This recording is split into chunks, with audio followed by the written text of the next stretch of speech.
Bonjour à tout le monde, où que vous m'écoutez, une fois de plus, vous êtes bénis au nom puissant de Jésus-Christ. C'est un plaisir pour moi encore de partager la parole de Dieu aujourd'hui avec vous. Permettez-moi, comme d'habitude, de saluer quelques personnes. Je vais saluer comme ça le bon qui me coûte du côté du Togo, à Lomé. Je vais saluer aussi comme ça un Nick, le jeune Nick qui me coûte du côté de l'île Maurice. Je vais saluer comme ça Karishna qui me coûte aussi du côté de l'île Maurice. Et aussi Ria qui me coûte aussi de ce côté, Sanjana et tous ceux qui me coûtent du côté de l'île Maurice, Vina aussi qui me coûte du côté de l'île Maurice, Dilacha, et aussi toute la grande famille Le Grand qui me coûte aussi de ce côté de l'île Maurice, Aziram qui me coûte du côté de l'Algérie, et Jean oublié qui. Il y a une soeur qui me coûte du côté de la France, le nom m'échappe, elle va me pardonner. Et aussi, vous êtes tous énormément bénis au nom puissant de Jésus-Christ. C'est un plaisir pour moi encore, une fois de plus, de partager la parole de Dieu. C'est maintenant que ça me revient, le prénom Cassandra, qui me coûte du côté de la France. Tu es énormément béni au nom puissant de Jésus-Christ. Alors, aujourd'hui, nous allons partager la parole de Dieu. Vous savez, depuis quelque temps, nous partageons la parole de Dieu sur le livre de Jean, Jean chapitre 14, à partir du verset 6. Nous partageons ce verset où Jésus dit que il est le chemin, il est la vérité, il est la vie. Nous avons essayé d'expliquer ce que Dieu veut par là dire lorsqu'il dit qu'il est le chemin. Nous avons exhorté la première partie, nous avons expliqué la première partie, nous avons donné la deuxième partie de Jésus-Christ est le chemin. Vous qui n'avez pas suivi ces deux premières parties, vous pouvez regarder sur la page Facebook La Parole qui éclaire, ou bien lorsque vous allez arriver sur la page Facebook, là où c'est publié, vous allez voir le commentaire qui est fait en haut. Il y a le lien YouTube pour télécharger. Aujourd'hui, nous allons voir Jésus-Christ est la vérité. Jésus-Christ a dit qu'il est la vérité. Qu'est-ce que Jésus-Christ veut par là dire, bien-aimé, lorsqu'il dit qu'il est la vérité? C'est ce que nous allons partager aujourd'hui. Alors, bien-aimé, avant de commencer à partager cette parole du Seigneur, nous allons d'abord prier, car nous ne pouvons rien faire sans la prière, car c'est la prière qui nous permet d'avoir un esprit disposé pour comprendre la parole de Dieu. Alors, bien-aimés, nous prions au nom de Jésus-Christ. Seigneur, nous prions afin que tu prends total contrôle pendant ce moment de partage, Seigneur mon Dieu. Moi, je ne suis que, Seigneur mon Dieu, le canal que tu utilises pour parler à tes enfants encore aujourd'hui, Seigneur mon Dieu. Seigneur, agis puissamment dans la vie de tes enfants, à travers moi, papa, à travers cette parole, Seigneur mon Dieu, au travers de cette parole, agis puissamment dans la vie de tes enfants, Seigneur mon Dieu. Seigneur, je ne suis que le canal, mais tes paroles dans ma bouche, comme tu as mis dans celle de Jérémie, papa. On peut attendre ma voix, mais que ce soit ta parole qui sortent de ma bouche, papa. Seigneur, je prie pour mon frère, papa, afin que son esprit soit disposé à écouter ta parole encore une fois de plus ce jour. Au nom de Jésus-Christ, nous avons prié. Amen, amen. Alors, bien-aimés, je disais que aujourd'hui, nous allons partager la parole de Dieu sur Jésus-Christ est le chemin. Jésus-Christ est la vérité. Qu'est-ce que Jésus-Christ veut par là dire lorsqu'il dit qu'il est la vérité?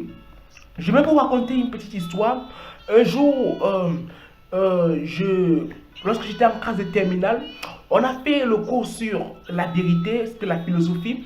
On faisait un cours sur la vérité. Alors, il y a un ouvrage que celui qu'on appelle Saint-Exupéry a écrit.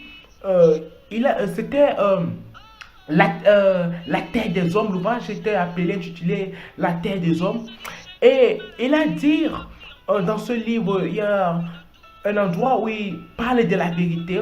Et il a dit dans ce livre intitulé La terre des hommes que si tu prends une sémence, une graine de n'importe quoi et que tu la sèmes sur une terre, si elle parvient à produire et donner des meilleurs fruits, des fruits agréables à manger, de telle sorte que tu ne peux trouver aucun reproche à faire à cet arbre, ça veut dire que l'endroit où on l'a sémé, c'est ça sa vérité. Alors, ce qu'il a dit là m'a beaucoup touché. Et lorsque je suis arrivé un jour sur ce passage ici, Jean chapitre 14 à partir du verset 6, où Jésus-Christ dit que il est la vérité, le Seigneur m'a renvoyé à ces propos de Saint-Exupéry et ça m'a beaucoup touché. Et le Seigneur m'a dit, je suis la vérité.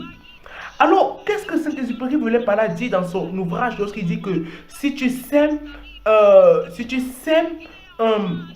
une sémence dans une terre et qu'elle parvient à produire et donner des bons fruits, des bons fruits, de telle sorte que tu ne peux pas donner, tu peux donner aucun reproche à cet arbre, ça veut dire que l'endroit où on l'a sémé, c'est ça, sa vérité. Ça veut dire que quoi? Ça veut dire tout simplement que là où on a sémé cette graine a trouvé sur cette terre tout ce qu'elle a besoin pour donner une bonne production. Ça veut dire que l'endroit là où on l'a sémé, elle a trouvé son épanouissement. Elle a trouvé tout ce dont elle a besoin pour s'épanouir. Elle a trouvé tout ce dont elle a besoin pour se nourrir. Elle a trouvé tout ce dont elle a besoin pour pouvoir produire et donner des fruits agréables tels que nous expliquons. Alors, bien-aimé, lorsque Jésus-Christ dit qu'il est la vérité, ça veut dire que Jésus-Christ est celui-là qui nous procure du bonheur. Jésus-Christ est celui-là sans qui nous ne pouvons pas nous épanouir. Jésus-Christ est celui dont nous avons besoin pour pouvoir nous épanouir, pour pouvoir être content, pour pouvoir être joyeux, pour pouvoir être heureux. Nous avons besoin de Jésus-Christ. Jésus-Christ est celui-là qui nous donne du bonheur. Jésus-Christ est celui-là qui nous permet à accomplir notre destin. C'est celui-là qui nous permet à mener une vie agréable, une vie dont nous sommes fiers de vivre. Nous avons besoin de Jésus-Christ. Lorsque Jésus-Christ dit qu'il est la vérité, ça veut dire que Jésus-Christ est celui-là qui nous rend libres, avec qui on s'épanouit, avec qui on est tellement fiers de vivre. Sans Jésus-Christ, nous ne sommes rien. Voilà pourquoi Jésus-Christ dit, il est la vérité. Il est la vérité, donc il est cette personne-là sans qui nous sommes perdus, sans qui nous allons mener une vie vraiment nostalgique et vraiment bien aimé. Nous avons besoin de Jésus-Christ. Jésus-Christ est le chemin. Jésus-Christ est vraiment la vérité. Jésus-Christ est la vérité. Il est celui-là qui nous procure vraiment du bonheur. Bien-aimé, toi qui m'écoutes, où que tu sois, tu as besoin de Jésus-Christ. Car Jésus-Christ est la vérité. Jésus-Christ est la vérité. Il est la vérité. Il est celui-là qui te procure du bonheur. Il est celui-là qui te rend heureux, joyeux, fier de vivre. Il a dit, venez à moi, vous qui êtes fatigués, et je vous donnerai du repos. Jésus-Christ est celui qui donne du repos. Il donne du repos. Il donne du repos. Bien-aimé, lorsque Adam et Ève étaient au jardin d'Éden, dans la présence de Dieu, ils ne manquaient de rien. Ils étaient heureux, joyeux. Ils étaient contents de la vie, fiers de vivre. Mais au moment qu'ils ont péché et qu'ils sont éloignés de Dieu, c'est là où est venu le deuil, les pleurs, les lamentations. Parce que quand tu n'es pas dans la présence de Dieu, tu vis toutes sortes d'inquiétudes, toutes sortes de lamentations, toutes sortes de problèmes. Voilà pourquoi tu as besoin de Jésus-Christ. Car Jésus-Christ dit, il est la vérité. Jésus-Christ dit, il est la vérité. Et la Bible dit que dans Jean chapitre 17 à partir du verset 17, Jean chapitre 17 à partir du verset 17, il dit que, non pas Jean, excusez-moi, Jean chapitre 8 à partir du verset 32, Jean chapitre 8 à partir du verset 32, il dit vous connaîtrez la vérité et la vérité vous affranchira. Vous connaîtrez la vérité et la vérité vous affranchira. Donc la connaissance de la vérité. Si tu ne connais pas Jésus-Christ, la vérité c'est que c'est Jésus-Christ. Si tu ne connais pas Jésus-Christ, tu ne peux pas être affranchi, tu ne peux pas être libre. Libre de toutes les inquiétudes que tu as. Libre de toute captivité, libre, tu ne peux pas être libre, tu ne peux pas être affranchi. Beaucoup de gens vivent dans les problèmes, ils vivent dans des situations vraiment déplorables parce que ils ne connaissent pas Jésus-Christ. Et ces gens cherchent la vérité. Toute personne, tout être humain cherche la vérité. Voilà pourquoi vous allez voir des gens qui passent le temps à se droguer. Ils croient qu'en se droguant, c'est là la vérité. Parce que les gens, il y a des gens qui ont subi vraiment ils ont subi des douleurs, ils ont eu des douleurs de la vie. Ils ont subi vraiment des choses qui vraiment...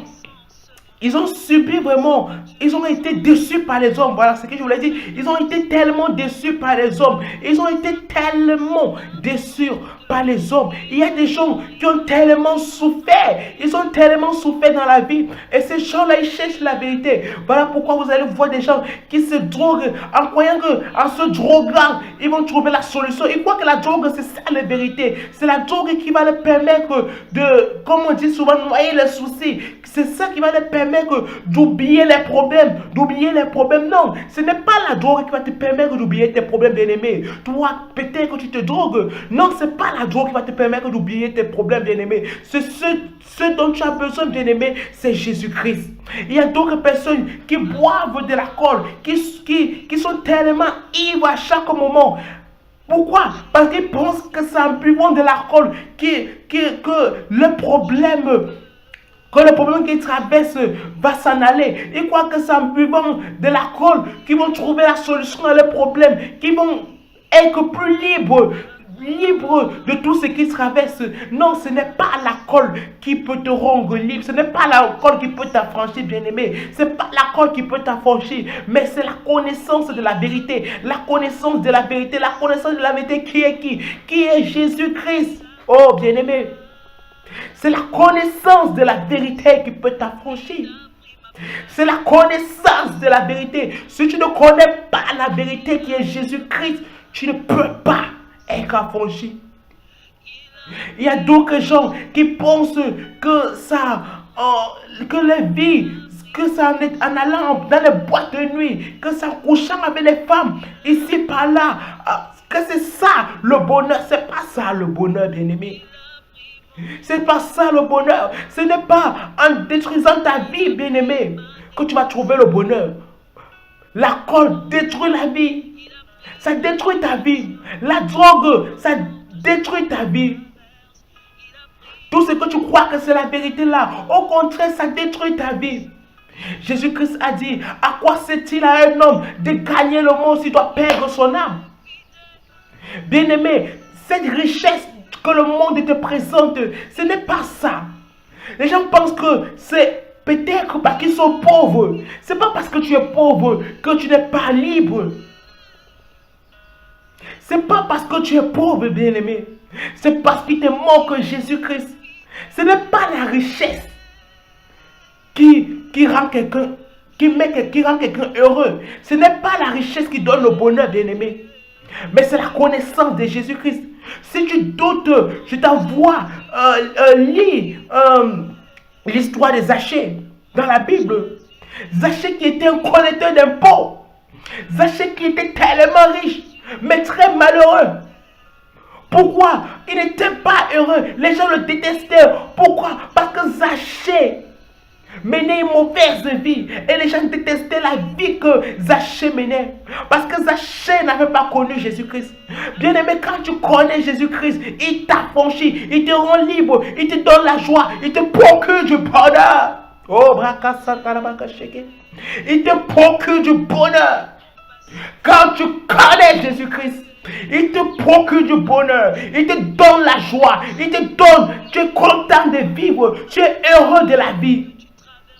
Bien-aimé, ce dont tu as besoin, c'est Jésus-Christ. Et Jésus-Christ encore est qui? Il est la parole. Cette vérité, c'est encore quoi? La parole.